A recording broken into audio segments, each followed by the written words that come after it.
here today at the Women's March 2018 in downtown Chicago. We're currently walking towards Michigan Avenue and headed towards the Federal Plaza. There's about 300,000 people here today. Women, men, children, and as you can see, there's a sea of people behind me. Signs, music, and people are really energized to march today. After 108 years, the Cubs finally did it. They won the World Series, and Campus Town is surely celebrating. As you can see behind me, there's a mass of people celebrating, chanting, shouting, just living it up after this intense game. A recent study has found that African Americans spend more than $1.2 trillion annually on goods and services.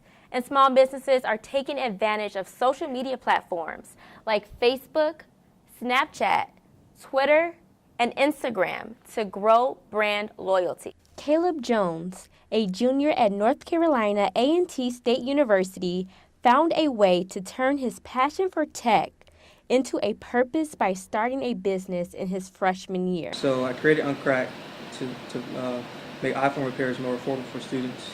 Jones actually began his business by accident. He dropped his iPhone and quickly learned of the costly repair. So Uncrack came to be during my freshman year. I cracked my personal cell phone, and I went to the Apple store, and they said that the price to fix would be a total of $200. Jones started his brand reaching out to North Carolina college students.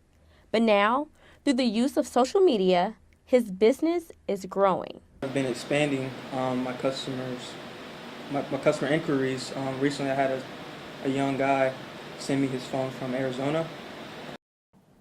A recent study has found that African Americans spend more than $1.2 trillion annually on goods and services. And small businesses are taking advantage of social media platforms like Facebook, Snapchat, Twitter, and Instagram to grow brand loyalty.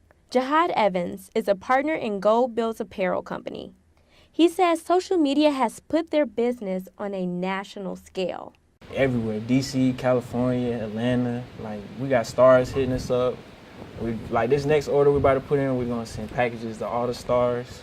So like we plan on getting big. And cashing in on African American buying power. In Greensboro, I'm Gwendolyn Pepin with NABJ News.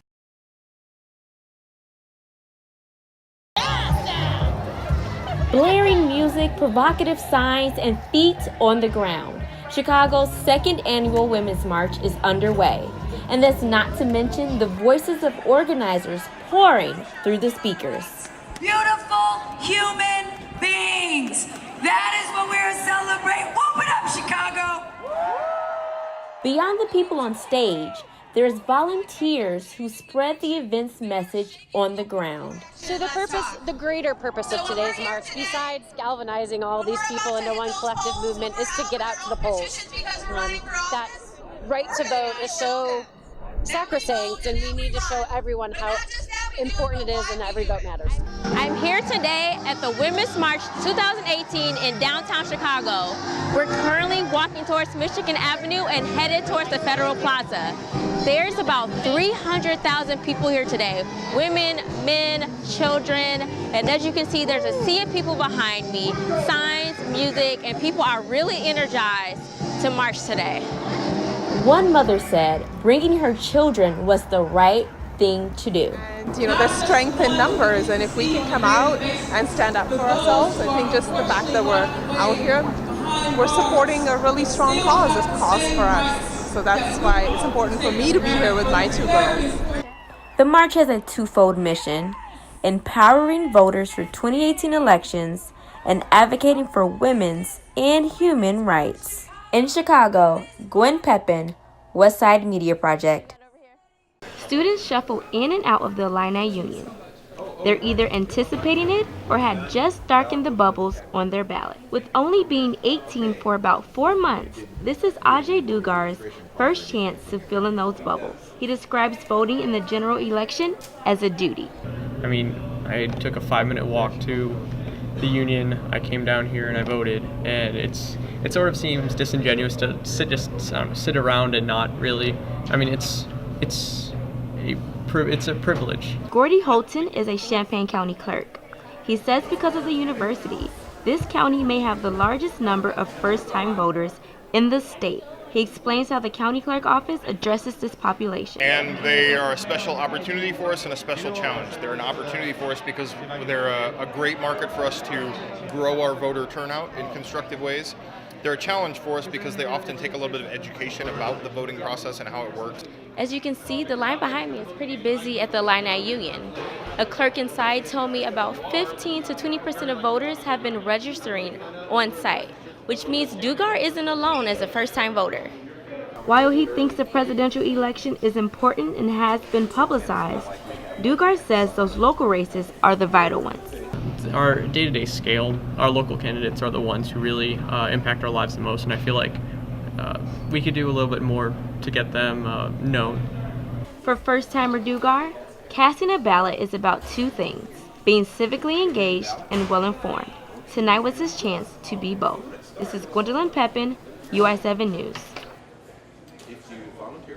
There is a sea of orange behind me in the State Farm Center as the Fighting Illini face off with Tian Martin during the last day of Das Weekend 2017. We saw an exciting last 2 minutes in the second quarter, so let's see if the Fighting Illini bring home the W.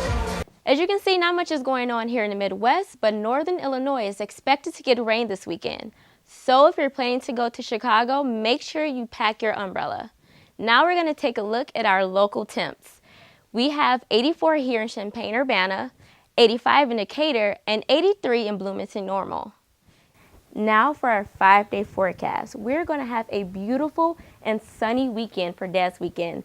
So be sure to go out for Das Weekend and enjoy the football game. Plus, it's a look at mental health in a way you've never seen before. How one student is trying to shut down the shame, one picture at a time. And later, Aggie Pride goes to a whole new level when the ladies hit the hardwood. Your NABJ newscast starts right now. Welcome to NABJ News. I'm Gwendolyn Pepin. So you know what I think is dope? Yes. Well, the first thing, I think it's pretty cool that we have a rapper within the College of Media and Journalism. So true. And so then, true. Yeah, and then the second thing, I think it's so awesome when students have like other passions. Like you see people like bopping around in the quad, like you're thinking about academics and your career, but like to know you can like be an artist, be a poet too on the side, that's amazing. I love that.